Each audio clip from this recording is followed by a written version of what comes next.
এসেছি এই টক ঢ্যাঁড়স চাটনি করব। তা চাটনি কিভাবে করতে হয় আপনাদেরকে আমি দেখাবো। এই যে টক ঢ্যাঁড়স এবার কিভাবে বানিয়ে নিচ্ছি দেখুন।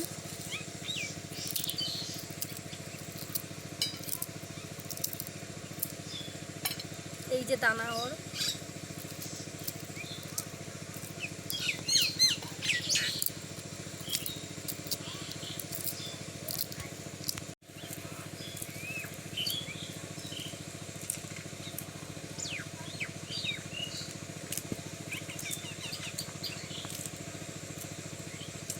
এরমভাবে বানিয়ে নেবেন।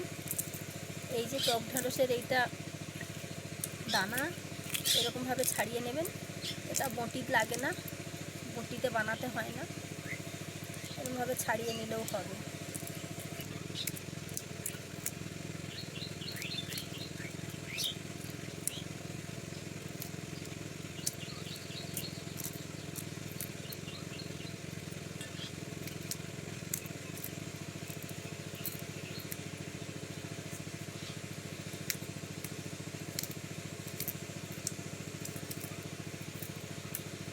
পরিষ্কার করে ধুয়ে নিলাম দেখুন।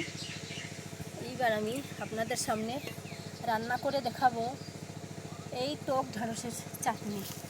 দেখতে থাকুন আপনারা। কি টক ঢ্যাঁড়সের চাটনি করব। মশলা নিয়ে নিয়েছি এই লবণ, এই লঙ্কা, এই হলুদ, এই তেজপাতা, এই পাঁচফোড়ন দিয়ে আমি কি করছি একটু দেখুন, দেখতে থাকুন আপনারা।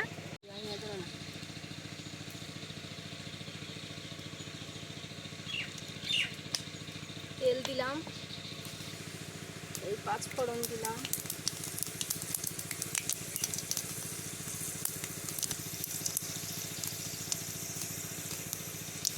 এই লঙ্কা দিলাম, এবার এটা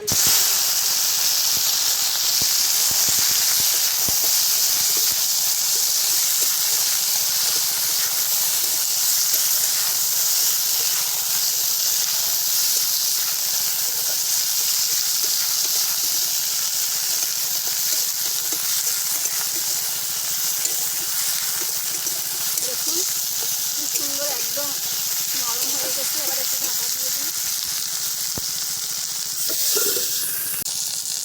এবার ঢাকাটা তুলে নিলাম। আর দেখুন কি সুন্দর হয়ে গেছে। এবার লবণ দিয়ে দিচ্ছি,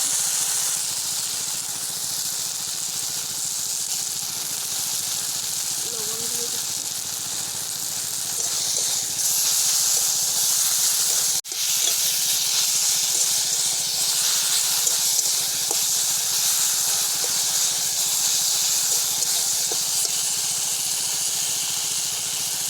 এই যে হলুদ দিয়ে দিলাম,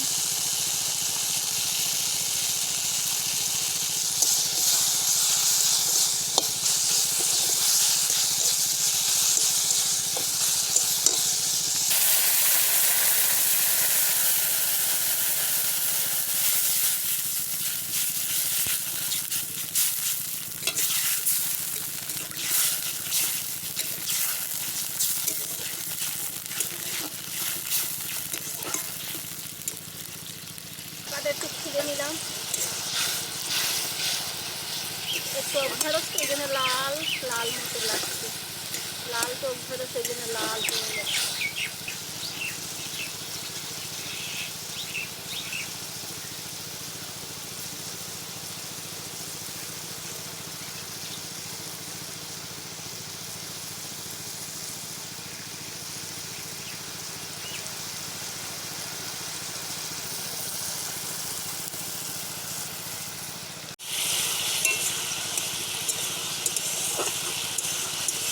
সুন্দর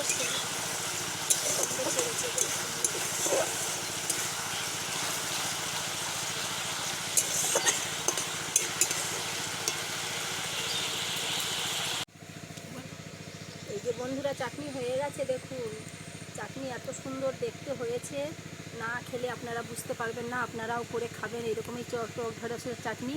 আর আমার এই চাটনিটা কেমন লেগেছে আপনারা দেখে লাইক করে দেবেন ভালো লাগলে। বন্ধুরা নমস্কার, হরে কৃষ্ণ। আপনাদের কাছে এখন আসছি, টাটা।